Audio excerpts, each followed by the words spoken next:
给你介绍一下我们家的古代中国基本陈列。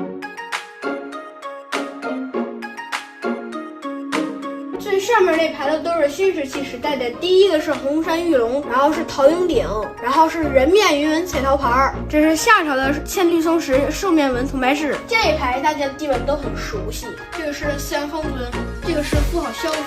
这是后母辛鼎，这是后母木鼎、青龙月，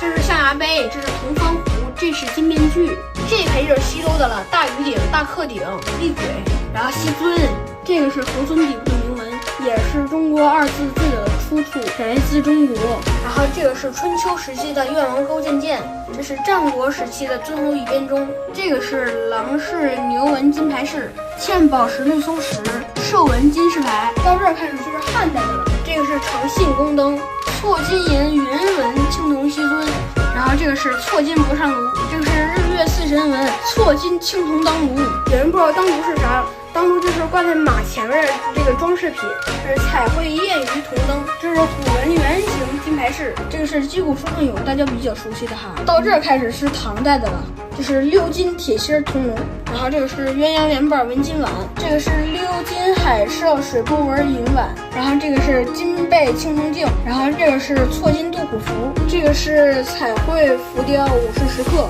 他们这个牛在他们的盔甲是中国古代最高级的，这个大家就比较熟悉了。这个是天空藻井，这是盘龙藻井，这两个都是明代的。这个也是明代的，叫孝敬皇后凤冠，这个现在在故宫，这个大家也比较熟悉了，叫九龙九凤冠，是孝端皇后的凤冠，现在做国博。这个是清代的金凹永固杯，这个是乾隆皇帝明窗开笔用的。我爸爸就是收集这些文物的模型为主，我们要在家搭一个古代中国基本陈列馆。